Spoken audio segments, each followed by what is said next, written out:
Olá a todos! Hoje, conforme eu disse no último vídeo, eu vou explicar para vocês como que a gente passa o tecido após tê-lo adquirido para que ele fique pronto para guardar, né, já dobrado da maneira certa, para que a gente, quando for usar nos trabalhos de patchwork, ele já esteja na posição correta. Eu expliquei para vocês que eu tenho um tecido de 1,5 m de largura e as orelhas são aquelas partes que ficam nas beiradas do tecido. Quando eu for passar para trabalhos de patchwork, idealmente, eu vou tentar encontrar essas orelhas. Então, eu venho aqui, na medida do possível, eu faço elas ficarem bem coincidentes. Às vezes, a orelha está torta e eu não consigo fazer como essa daqui, que tá tão certinha, tá vendo? Às vezes eu não consigo. Por mais que eu tente encontrá-la, sem embabadar o tecido para cá, ela vai ficar assim, vai ficar assim. Eu tento na medida do possível. Se não for possível encontrar essas orelhas de maneira que esse tecido fique todo retinho dessa forma, ó. Se não for possível, eu tento, na medida do possível, encontrar aqui em cima para substituir o encontro das orelhas. Vocês vejam que quando eu tento encontrar as orelhas, e aqui eu tô até conseguindo bem, que elas estão bem retinhas, eu não vou conseguir ao mesmo tempo ter isso aqui tão reto e isso daqui, ó, tão reto. Olha que os tecidos aqui não estão encontrando perfeitamente. Aqui foi onde a pessoa que te vendeu cortou ou mesmo rasgou os tecidos. Não tem problema cortar ou rasgar.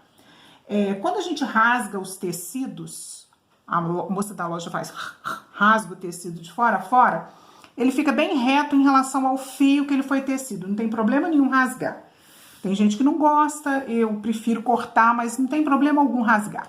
Então, quando eu consigo encontrar essas orelhas dessa forma, eu vou chegar lá no ferro com as orelhas encontradas e vou passar a borda contrária de maneira a vincar esse tecido o melhor possível aqui. Eu faço um vinco bem nítido para marcar de propósito onde foi a dobra do tecido.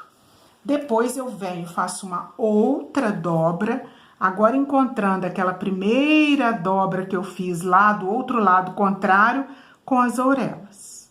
Se você quiser, você pode encontrar aqui, ou se você já quiser encontrar aqui, ó, para depois eliminar essas orelhas, você pode. Existem trabalhos publicados na internet por professoras americanas e até brasileiras, que elas vão juntando numa caixinha todas essas orelhas grossas, e depois aproveita isso aqui fazendo bolsinhas, alfineteiros, só com orelhas. Fica uma coisa muito interessante. Quem quiser experimentar guardar para depois tentar aproveitar, pode. Então, ó, eu trouxe aquele primeiro vinco aqui, coloquei ele bem retinho, ou aqui, ou aqui. Hoje eu vou colocar aqui, ó, já desprezando as orelhas, porque depois eu vou ter que cortá-las, porque essas aqui estão muito diferentes do corpo do tecido.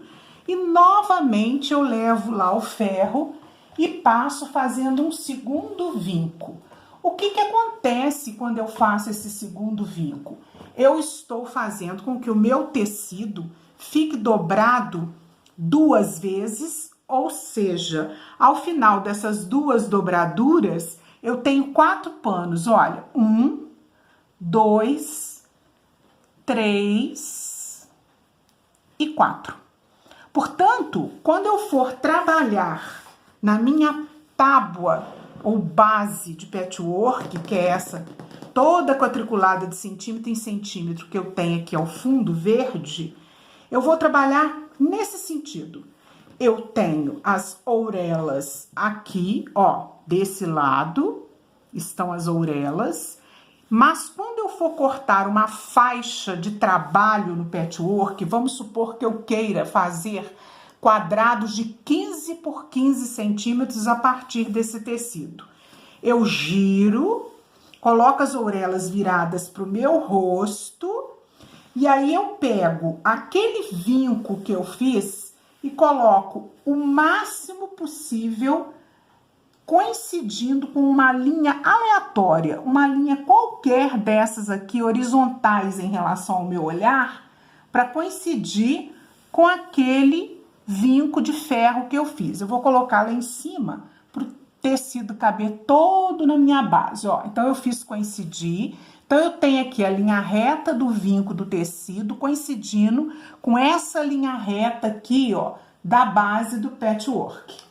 Aí eu venho com a minha régua e vou acertar esse tecido. Vejam que cada um daqueles 4 panos está de um tamanho, olha só. Eu quero que essa minha borda fique reta, perfeita, para que o ângulo formado entre essa linha do tecido e essa seja exatinho, bonitinho ali, um ângulo bem perfeitinho de 90 graus. Então, eu vou procurar aqui, entre as minhas várias camadas de tecido, qual é a menor, que nesse meu caso aqui é a de cima, aqui, ó, e vou cortar todos esses 4 tecidos provocados pela dobra que eu fiz no ferro de uma vez só. Coloco a minha régua coincidindo com a linha vertical aqui, em linha reta ela vem até aqui, coincidindo com a mesma linha vertical. Na minha base aqui, tá marcando o número 10. Rita, como é que eu sei que ela tá reta? Ora, porque eu fiz ela ficar reta aqui e fiz ela ficar reta aqui embaixo. Coloco com bastante força a minha mão aqui, não assim, ó, assim, apoiando bastante essa parte mais gordinha da mão, que aí a gente tem mais força. E vou fazer o meu corte. Venho aqui. Eu costumo dizer para as minhas alunas que quando a gente escuta esse barulhinho assim, é porque cortou bem. Olha só, agora eu tenho que o meu tecido, todos os 4 panos formados pela minha dobra estão perfeitamente iguais e retos. E aqui também está reto. Portanto, se eu contar do 10 até o 25, eu tenho 15 centímetros.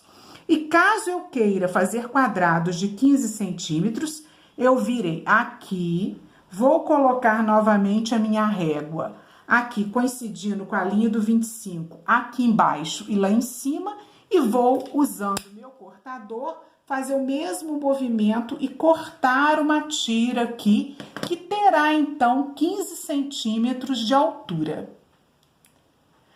Esse pano eu não vou cortar agora não, porque eu preciso fazer um trabalho que eu preciso dessa figura inteira. Mas vocês vão obter, então, uma faixa com 15 centímetros de altura.